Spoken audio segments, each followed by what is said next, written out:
The Master led the 11 disciples, for Judas was no longer with them, out of the city and across the valley of the Kidron, then up the familiar slopes of the Mount of Olives. In the sharp light of the Paschal moon, he came with them, wrapped in a silence too deep for any words, beneath the gnarled old oaks and under the ancient olive trees, to the Garden of Gethsemane. Well did Jesus know that this was the last of all nights he would spend with his companions, the men who had followed him through his ministry from Galilee. And well did he also know the threat that was taking shape among the evil shadows of the city behind him.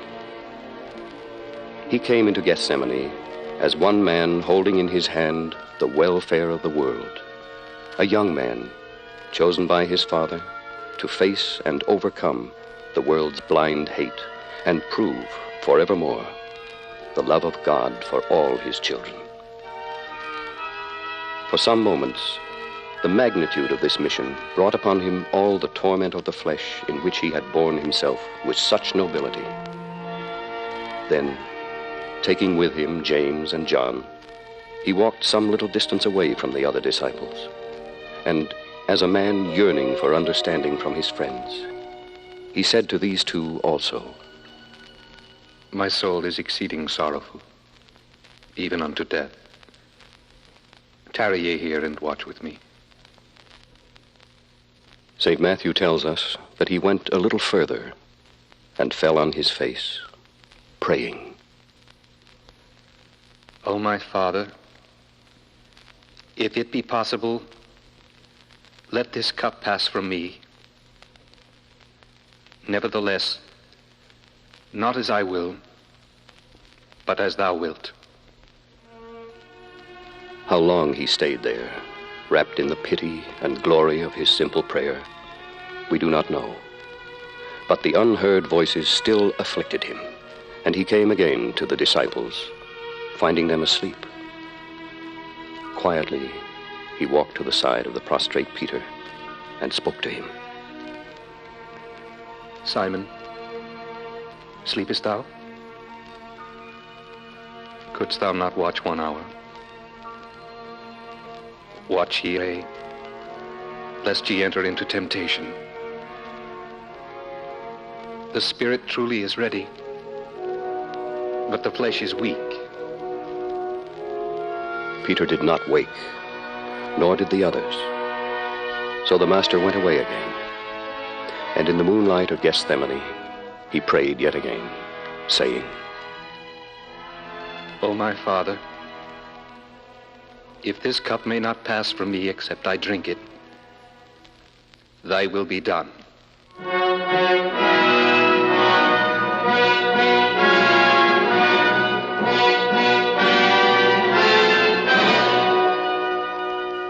The human yearning for some small assurance from his beloved friends brought him back to them yet a second time.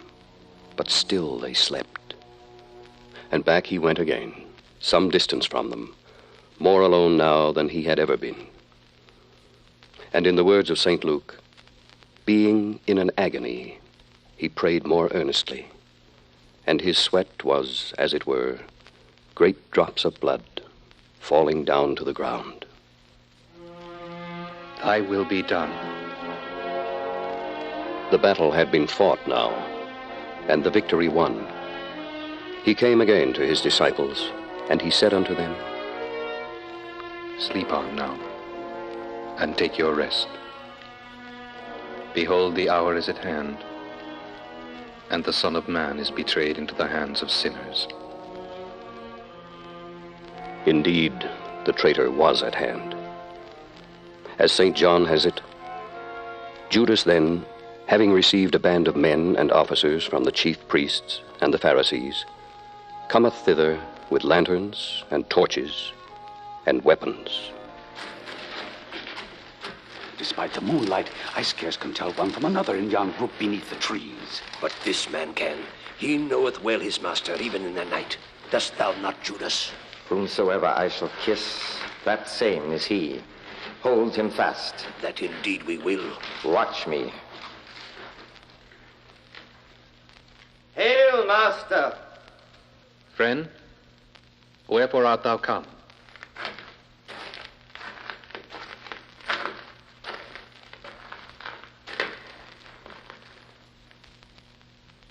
Judas, betrayest thou the Son of Man with a kiss? Captain, seize that man and hold him fast. Lest these his friends resist thee. One of them hath a sword, I see. John, James, this is no time for words. Help me. Peter, watch what thou doest. Peter, thou art beside thyself. He hath attacked the high priest's servant. He hath smitten off his ear. Suffer ye thus far. Merciful heaven, the Lord hath touched the man's ear and healed him again. Put up again thy sword into its place. For all they that take the sword shall perish with the sword. Captain, see that this Jesus be held safely there. Be ye come out as against a thief, with swords and staves? When I was daily with you in the temple, ye stretched forth no hands against me. But this is your hour, and the power of darkness.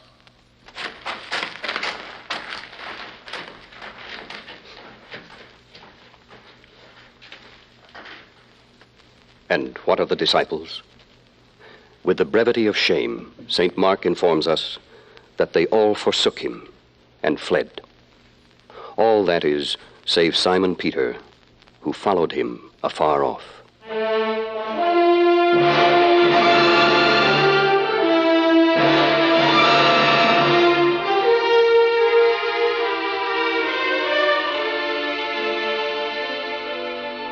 So now it was almost midnight. Yet the excitement of the elders of the Jews had risen to fever pitch, and in any case, tradition made them eager to dispose of the matter before the feast of the Passover should begin.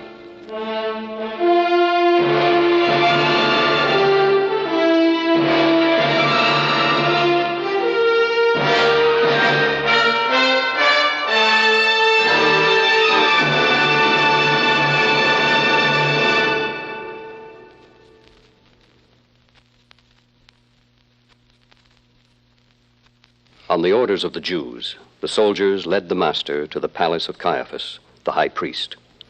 And by the time they reached this ornate building, the rest of the scribes and elders were already assembled there. St. Matthew tells us, now the chief priests and elders and all the council sought false witness against Jesus to put him to death, but found none. At the last came 2 false witnesses. One of them provided the spark that was to ignite the flame of open violence. This fellow said, I am able to destroy the temple of God and to build it in 3 days. Thou, Jesus, answerest thou nothing? What is it which these witness against thee? See how the Nazarene stands there, saying not a word. Hath he naught to say in his defense? I adjure thee by the living God, that thou tell us whether thou be the Christ, the Son of God. I am. And ye shall see the Son of Man sitting on the right hand of power, and coming in the clouds of heaven. He has spoken blasphemy. What further need have we of witnesses? Behold now, we have heard his blasphemy. What think ye? He is guilty! Of course the man is guilty! Guilty unto death! They told me to be spat upon! Matthew says, they did spit at his face and buffeted him. Others smote him with the palms of their hands. Prophesy unto us, thou Christ! Who is he that smote thee? He now stands guilty in the eyes of all concerned. He shall be taken to the hall of judgment. Captain, escort him thither.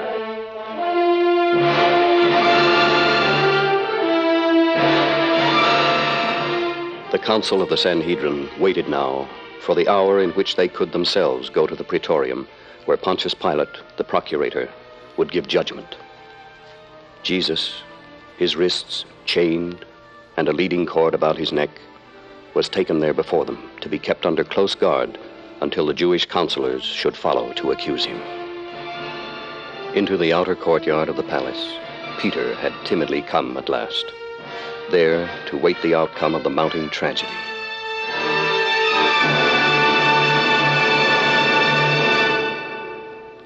had lit a brazier of coals out there, and he sat, wrapped in his cloak, half in the shadow, half in the flicker of the firelight. And there it was that a damsel came unto him and said, Thou also wast with Jesus of Galilee. I know not what thou sayest.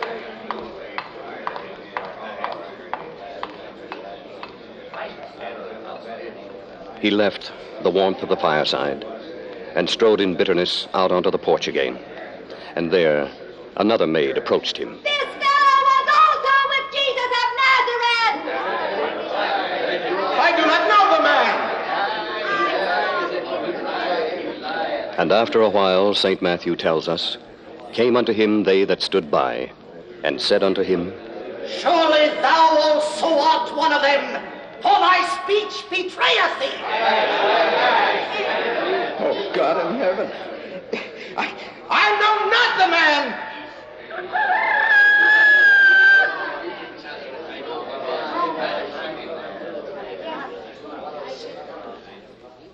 I tell thee, Peter, the cock shall not crow this day, before thou shalt thrice deny that thou knowest me. And it was at that moment also that Jesus was led across the courtyard, out toward the hall of judgment. And St. Luke says, and the Lord turned and looked upon Peter.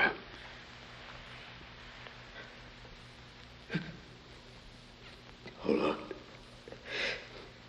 Oh, Lord, my Lord. I was beside thee in Gethsemane. I am of his disciples. Hearken to me. Hear ye me. I said, I am of his disciples. My name is Peter. I followed after him. I followed after him.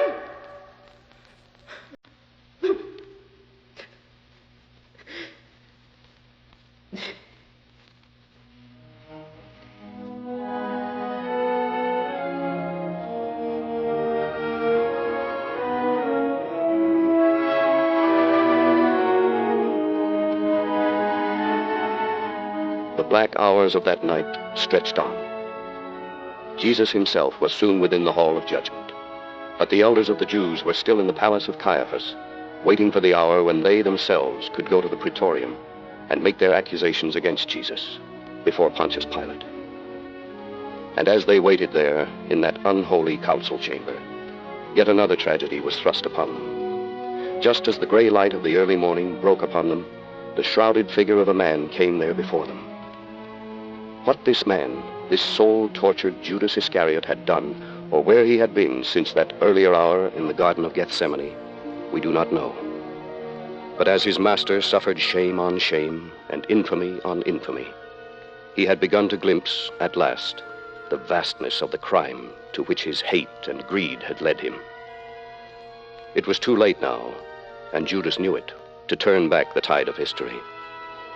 There was, in fact, but one thing, one small thing left that he could do.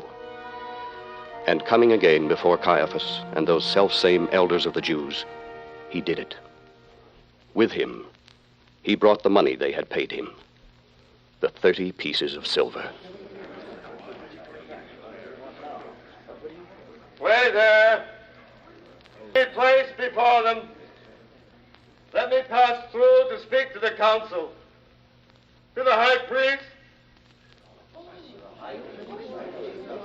Yeah, I did believe that I had heard that voice before. Behold him, counselors. Behold our good friend, Judas. I have sinned in that I have betrayed innocent blood. What is that to us? See thou to that. O Lord Jehovah, pity me. Here's the money that you bought him with. Take back your filthy money The 30 pieces of silver. It is not lawful for us to put these coins into the treasury because it is the price of blood. We will buy with them another field to bury strangers in.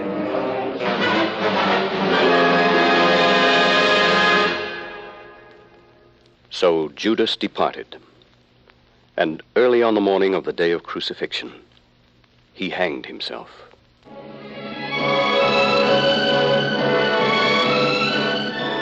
By now, the light of the new spring day was all about them, and Caiaphas, with the elders of the Jews, set out along the same route whither they had taken Jesus.